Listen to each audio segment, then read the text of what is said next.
Assalamualaikum warahmatullahi wabarakatuh.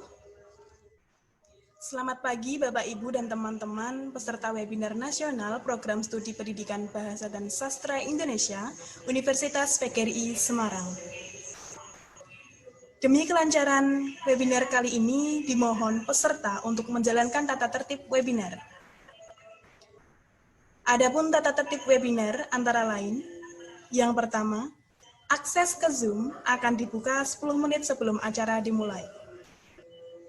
Yang kedua, peserta wajib mengisi daftar hadir melalui link yang akan dibagikan oleh panitia melalui room chat Zoom pada akhir acara. Yang ketiga, peserta wajib mengenakan pakaian yang rapi dan sopan. Yang keempat, peserta wajib mengaktifkan kamera dan menonaktifkan audio atau mikrofon secara mute selama webinar berlangsung, kecuali apabila moderator mempersilahkan untuk berbicara. Selanjutnya, peserta dapat menyampaikan pertanyaan atau menuliskan pertanyaan pada kolom chat, dan bisa juga menggunakan cara raise hand. Yang terakhir, peserta dimohon untuk tidak meninggalkan acara ketika sedang berlangsung. Assalamualaikum warahmatullahi wabarakatuh. Selamat siang dan salam sejahtera bagi kita semua. Yang terhormat, Ketua Program Studi Pendidikan Bahasa dan Sastra Indonesia, Ibu Nabila Putri Maziana, SPD MPD.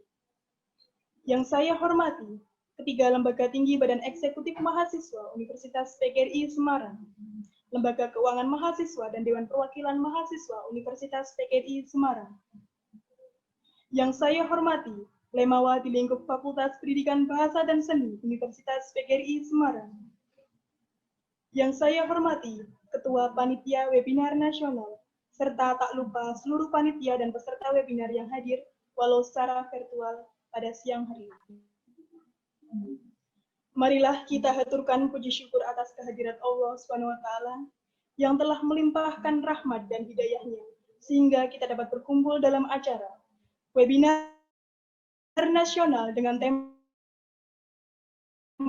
tantangan dan strategi judul pembelajaran pada era normal baru yang diselenggarakan oleh Program Studi Pendidikan Bahasa dan Sastra Indonesia Universitas PGRI Semarang. Selawat serta salam tak lupa kita haturkan kepada Nabi Muhammad SAW yang senantiasa kita nantikan syafaatnya di hari akhir kelak. Saya selaku pembawa acara izinkan untuk membacakan susunan acara webinar pada siang hari ini. Acara yang pertama, pembukaan. Acara yang kedua, menyanyikan lagu Indonesia Raya. Acara yang ketiga, laporan ketua panitia. Acara yang keempat, sambutan-sambutan. Selanjutnya, doa.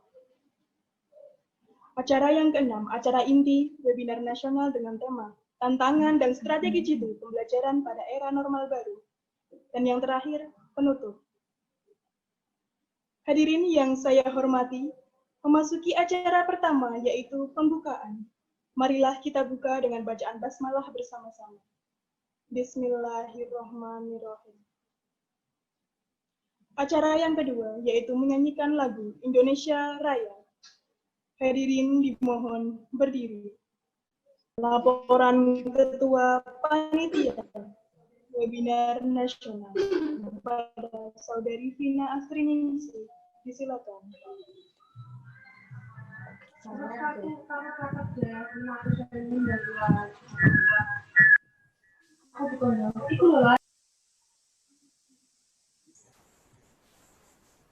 Assalamualaikum warahmatullahi wabarakatuh.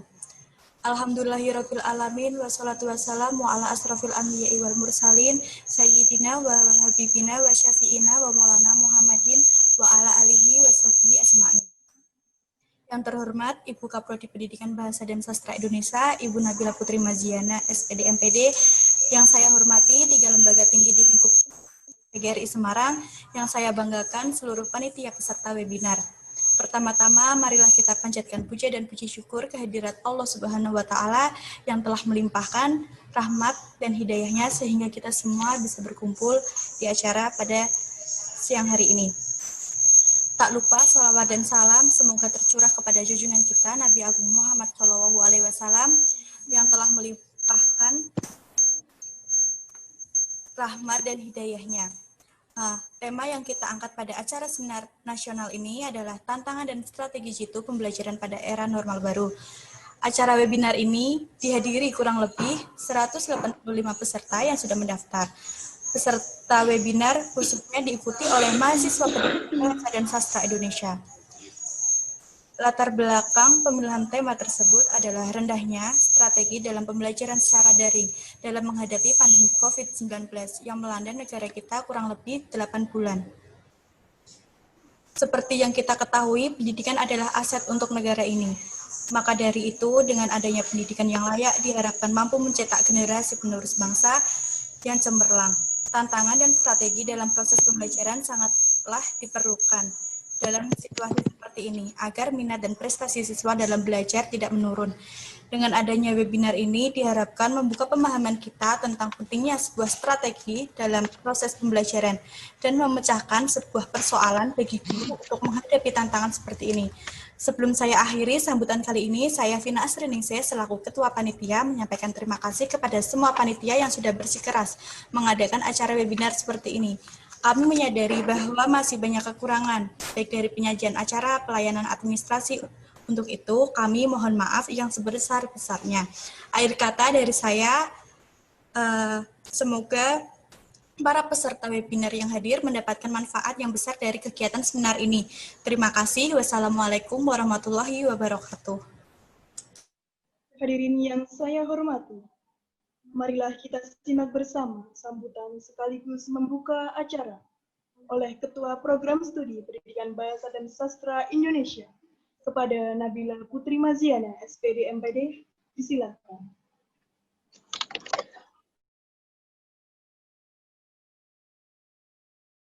Salam bicara yang terhormat semua panitia yang ikut serta dalam acara webinar nasional, dan tak lupa juga para peserta webinar yang saya banggakan. Pertama-tama, marilah kita panjatkan puji syukur kehadirat Allah Subhanahu wa Ta'ala yang telah memberikan rahmat serta hidayahnya kepada kita, sehingga kita bisa berkumpul di tempat ini dengan keadaan sehat walafiat. Tak lupa juga kita haturkan sholawat serta salam kepada junjungan Nabi kita semua mendapatkan syafaat di hari kiamat nanti.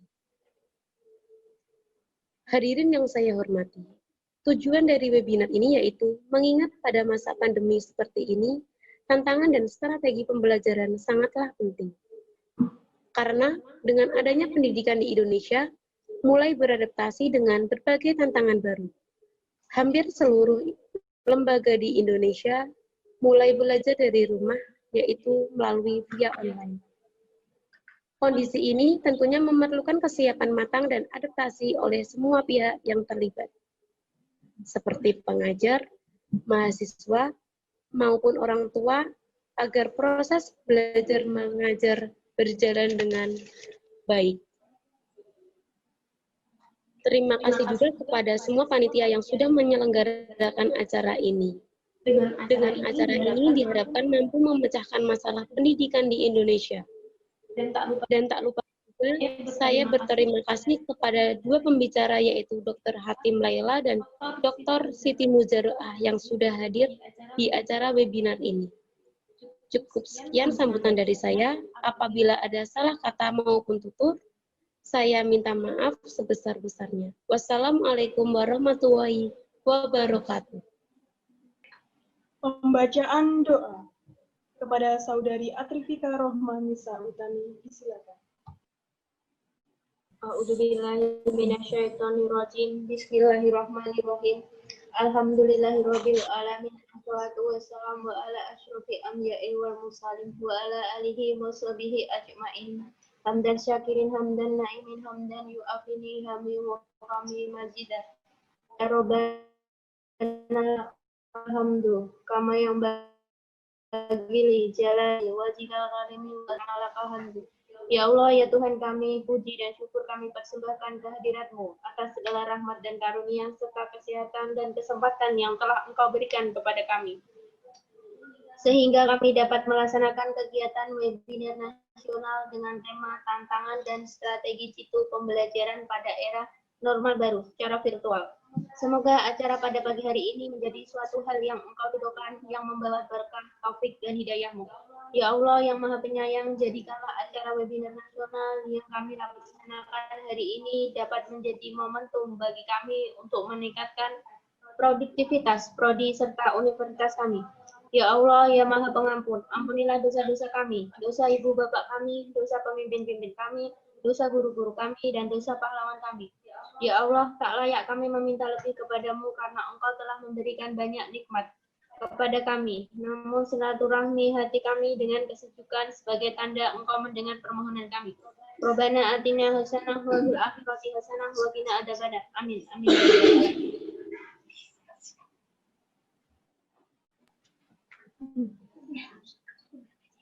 Hadirin yang saya hormati, demikian serangkaian pembukaan acara webinar nasional dengan tema Tantangan dan Strategi Jitu Pembelajaran pada Era Normal Baru. Selanjutnya, untuk menyambung serangkaian acara webinar nasional dengan tema Tantangan dan Strategi Jitu Pembelajaran pada Era Normal Baru, akan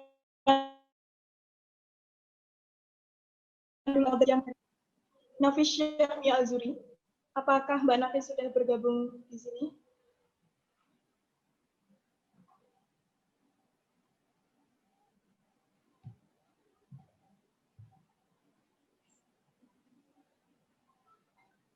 Mbak Nafis?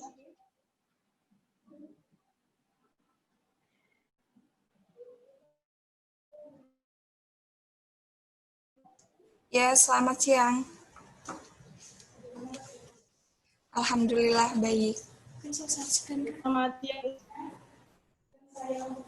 Sebelumnya izinkan saya untuk membacakan CV moderator baru webinar kita hari ini. Nama Nafis Syahmi Al-Zubri. Tempat tanggal lahir Pati 10 September 1999. Riwayat pendidikan SD Negeri Pati, MA Wali Songo Kayat Pati, dan saat ini sedang menempuh sarjana S1 Universitas PGRI Semarang. Itulah CV moderator kita hari ini. Untuk selanjutnya, silakan kepada saya. Nafis Syahmi Al-Zubri. Baik, terima kasih Mbak Khairunisa. Saya Nafis Syahmi Al-Yuhri selaku moderator akan membimbing jalannya diskusi. Saya rasa semua peserta sudah siap ya. Baik.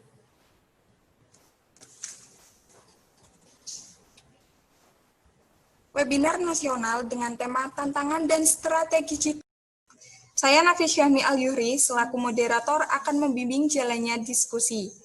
Saya rasa semua peserta sudah siap mengikuti webinar nasional dengan tema Tantangan dan Strategi Jitu Pembelajaran pada Era Normal Baru. Hari ini kita kedatangan pemateri yang luar biasa yaitu Ibu Dr. Hatim Laila dan Ibu Dr. Siti Muzaroah, Sarjana Pendidikan Magister Pendidikan. Selamat datang Ibu Hatim dan Ibu Siti Muzaroah. Sebelumnya saya akan membacakan CV dari pemateri yang pertama kita pada pagi hari ini yaitu Ibu Dr. Hatim Laila. Nama Dr. Hatim Laila, tempat tanggal lahir Demak 10 September 1993, alamat Lerep RT 2 RW 8 Bumi Rejo Karangawen Demak. Riwayat pendidikan SD Negeri Bumi Rejo 2, SMP Negeri 1 Karangawen, SMA Negeri 1 Demak, S1 Kedokteran di Universitas Indonesia, S2 Ilmu Biomedik di Universitas Indonesia, dan saat ini bekerja sebagai dokter di RSI Sultan Agung Semarang.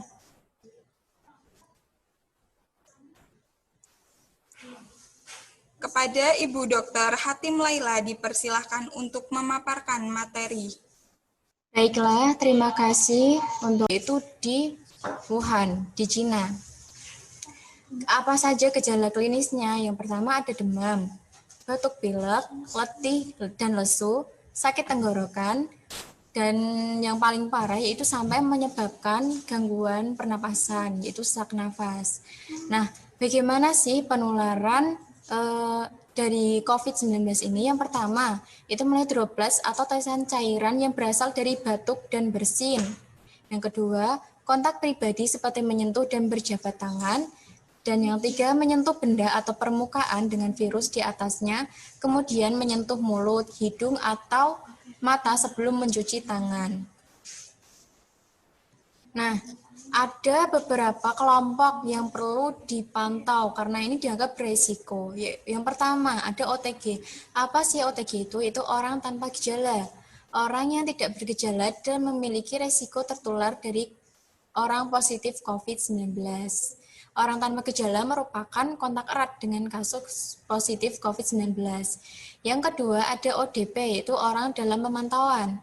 Itu orang yang mengalami demam 30 derajat Celcius atau lebih atau punya riwayat demam atau gejala gangguan sistem pernapasan seperti pilek, sakit tenggorokan, batuk selama 14 hari terakhir sebelum timbul gejala, memiliki riwayat perjalanan atau tinggal di negara atau wilayah yang melaporkan adanya penyebaran di wilayah setempat. Dan selanjutnya ada PDP. PDP itu pasien dalam pengawasan, yaitu orang dengan infeksi saluran pernafasan atau ISPA, yaitu demam 38 derajat Celcius atau lebih, atau riwayat demam disertai salah satu gejala atau tanda penyakit pernapasan seperti batuk, sesak nafas, sakit tenggorokan, atau pilek, atau bisa pneumonia ringan hingga berat. Dan pada 14 hari terakhir sebelum timbul gejala, memiliki riwayat perjalanan atau tinggal di negara atau wilayah yang melaporkan adanya penyebaran di wilayah setempat. Dan yang selanjutnya ada konfirmasi, yaitu pasien yang terinfeksi COVID-19 dengan hasil pemeriksaan tes positif melalui pemeriksaan PCR. Yang terakhir ada komorbiditas. Apa sih itu komorbiditas? Itu penyakit penyerta yang menggambarkan kondisi bahwa ada penyakit lain, misalnya penyakit diabetes, hipertensi, kanker yang dialami sel dari penyakit utama tersebut. Nah, bagaimana cara menjaga diri dari COVID-19? Tentu kan kita harus menjaga diri dan juga menjaga keluarga kita ya agar tidak tertular virus jenis baru ini. Yaitu yang pertama bisa dengan lebih sering mencuci tangan pakai sabun dengan air mengalir atau gunakan hand sanitizer. Yang kedua, aktivitas fisik atau senam. Terus selanjutnya ada konsumsi gizi seimbang. Jangan lupa juga minum suplemen atau vitamin, istirahat yang cukup. Jadi ini peringatan untuk yang sering begadang. Mulai sekarang jangan dulu begadangnya ya. Tetap di rumah dan menjaga jarak, tidak merokok, tutup mulut saat batuk, bersin dengan lengan atas atau tisu, lalu langsung buang saja tisu tersebut ke tempat sampah yang tertutup dan segera cuci tangan. Mengendalikan penyakit penyerta seperti diabetes, mellitus, hipertensi, dan kanker karena orang-orang yang memiliki penyakit penyerta itu lebih rawan terkena COVID-19. Selanjutnya segera mandi dan mengganti baju sampainya di rumah setelah pergi kemana, pergi jalan-jalan atau kuliah begitu. Selanjutnya bersihkan dengan disinfektan secara rutin benda-benda yang sering disentuh di rumah seperti meja, kursi, gagang pintu, dan lain-lain. Nah, ada 5 hal penting untuk mencegah COVID-19 seperti yang sudah saya sampaikan tadi. Yang pertama, sering cuci tangan pakai sabun. Yang kedua, bekerja, belajar, dan beribadah di rumah. Ketiga, jaga jarak dan hindari kerumunan. Jadi untuk saat ini jangan berpergian terlebih dahulu. Yang keempat, tidak berjabat tangan.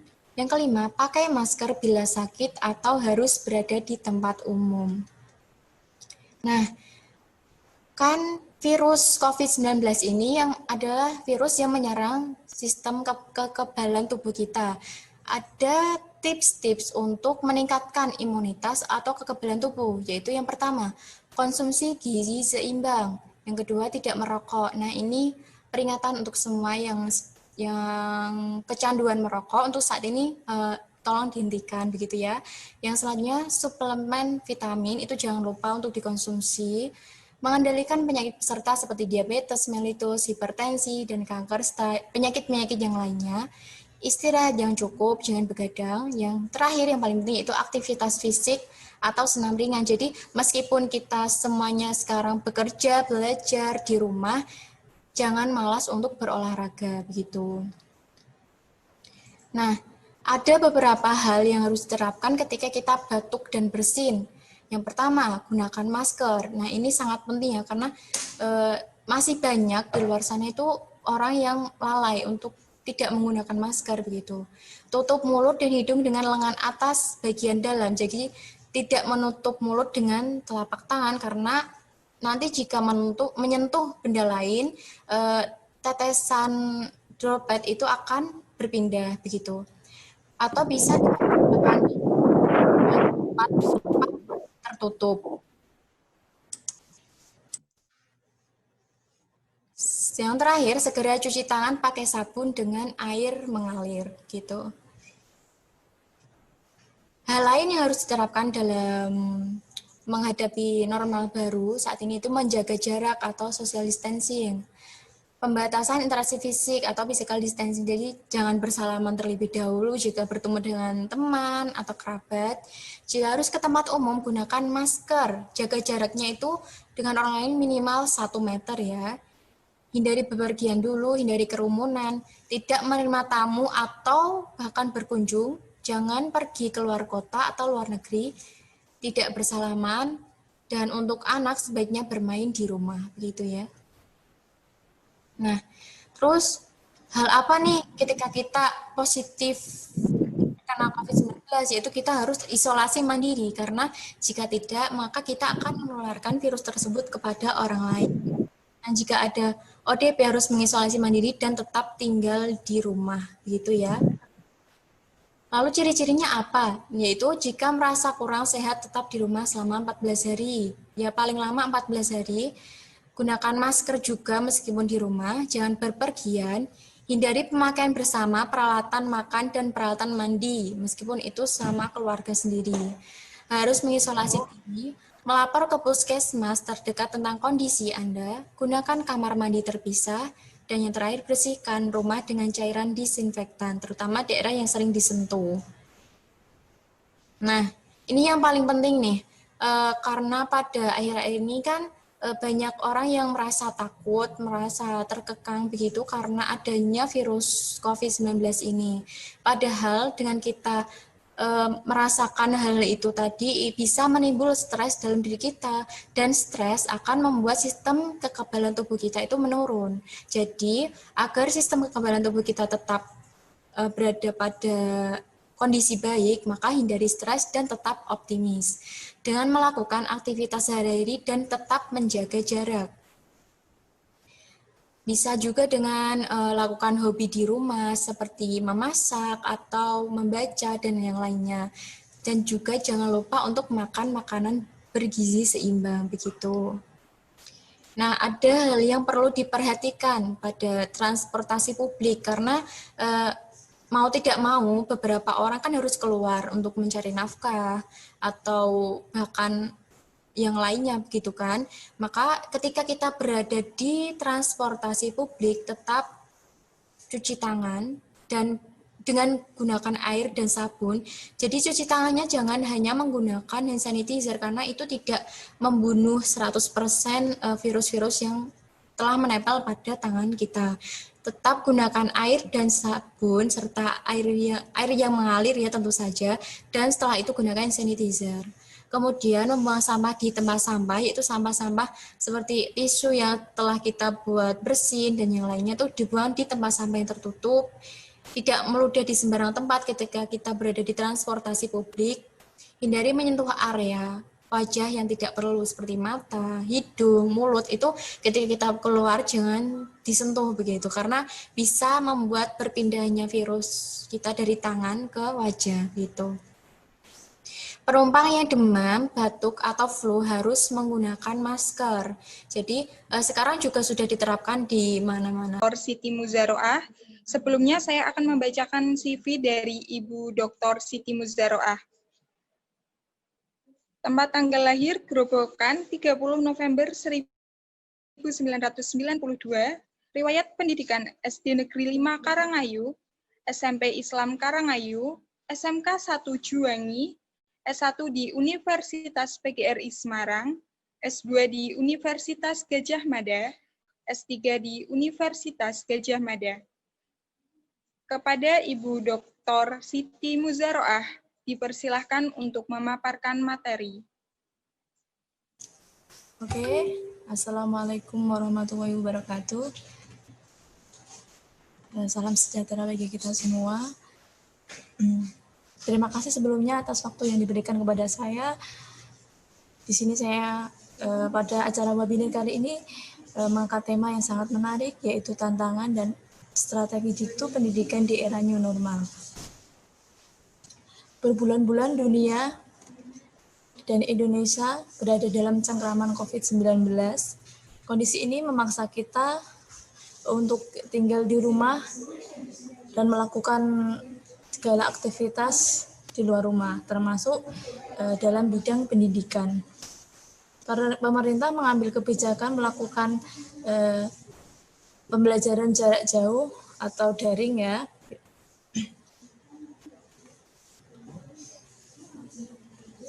Daring di sini pemerintah mengambil kebijakan ini melakukan pembelajaran jarak jauh, bahkan ada yang guru terpaksa apa yang harus dipersiapkan untuk persiapan sekolah di era new normal. Yang pertama yaitu membersihkan kelas dengan disinfektan. Di sini tugas dari kepala sekolah atau untuk mencanangkan kebijakan melakukan penyemprotan disinfektan. Untuk yang kedua yaitu melengkapi sarana dan prasarana seperti cuci tangan di depan kelas harus ada supaya mempermudah dan lebih memberikan fasilitas kepada murid. Yang ketiga yaitu mengundang orang tua atau wali peserta didik dan komite untuk memberikan sosialisasi mengenai bahaya COVID-19 dan memberikan arahan kepada para anaknya dan juga untuk memberikan apa persiapan yang harus dilakukan guna melakukan pembelajaran di sekolah. Yang nomor 4 itu menjalin kerjasama dengan dinas kesehatan dan mitra tenaga kerja kesehatan. Minimal perawat untuk berada di lingkungan sekolah setiap 1 minggu sekali. Minimal. Melakukan pemeriksaan pada peserta didik dengan tujuan untuk mengecek atau mengecek para peserta didik yang memiliki gejala seperti COVID-19. Untuk yang kelima, membuat jadwal guru yang akan mengontrol social distancing pada peserta didik selama di dalam lingkungan atau kawasan sekolah. Ya, jadi guru juga diberikan tugas untuk menertibkan atau memberikan sosialisasi kepada para muridnya ya. Jadi ketika siswa melakukan kesalahan atau melakukan pelanggaran, guru bisa menegurnya. Yang ke nomor 6, kepala sekolah beserta wakil kurikulum dan kesiswaan membagi jumlah peserta didik dalam satu kelas menjadi 2 bagian dengan tujuan agar penerapan social distancing di dalam kelas dapat dijalankan. Jadi jaga jarak antar peserta dapat diterapkan jika kepadatan jumlah peserta didik di lingkungan sekolah. Jadi di sini peserta didik juga dibatasi. Jadi tidak semua seluruh peserta didik masuk, jadi bisa di rolling, jadi shift-shiftan seperti itu. Yang nomor 7 menyusun jadwal pembelajaran. Jadi ada yang pagi, ada yang masuk pagi dan juga masuk siang, seperti itu. Untuk yang nomor 8 itu melakukan proses pembelajaran dalam satu shift.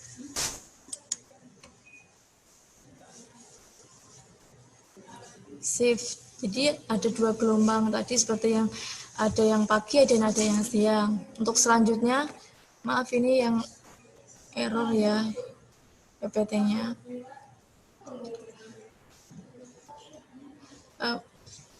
Dalam penerapan era new normal kali ini, menerapkan era new normal dan pembelajaran tetap dilakukan di sekolahan, pasti ada pro dan kontra. Entah itu dari pendidik, entah itu dari peserta didik, ataupun dari orang tua, ataupun dari guru sendiri, pasti ada. Sini persiapan ini tentu akan menimbulkan pro dan kontra ya, baik dari kalangan orang tua maupun dari kalangan guru sendiri. Dari kalangan orang tua biasanya khawatir dengan kondisi kesehatan anaknya selama di sekolah, tentunya karena melakukan atau bertemu dengan orang banyak seperti itu. Namun dengan memberikan masker, hand sanitizer, membawa bekal dari rumah, selalu mencuci tangan, dan menjaga jarak dengan sesama peserta didik akan dapat menghindari terjadinya atau tertularnya COVID-19. Usaha pihak sekolah apa yang harus dilakukan pihak sekolah, yaitu menjamin kesehatan selama pada peserta didik selama di dalam kawasan sekolah ya. Tidak ada artinya bila tidak didukung dengan orang tua dan dimulai dari rumah masing-masing. Jadi perannya tadi diberikan sosialisasi kepada para orang tua, yaitu memberikan arahan supaya anak itu tidak menaati hanya di luar rumah saja. Maaf, atau hanya di sekolah saja, tapi juga di dalam rumah, ketika di lingkungan masyarakat seperti itu. Strategi apa yang atau implementasi dari new normal sendiri, pihak dinas pendidikan selalu mengatur kebijakan di bidang pendidikan setiap daerah.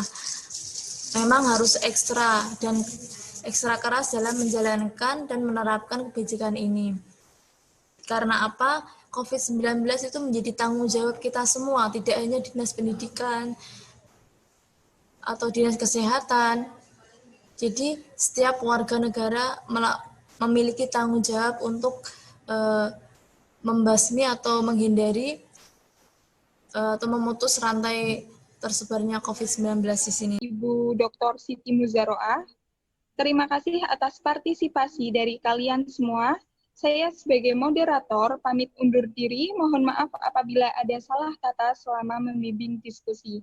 Selanjutnya, acara akan saya kembalikan kepada Saudari Khairunisa. Baik, terima kasih kepada Mbak Nafis. Hadirin yang saya hormati, demikianlah acara webinar nasional dengan tema Tantangan dan Strategi Jitu Pembelajaran pada Era Normal Baru yang diselenggarakan oleh Program Studi Pendidikan Bahasa dan Sastra Indonesia Universitas PGRI Semarang. Saya Khairunisa selaku pembawa acara memohon maaf apabila ada kesalahan baik sikap maupun tutur kata.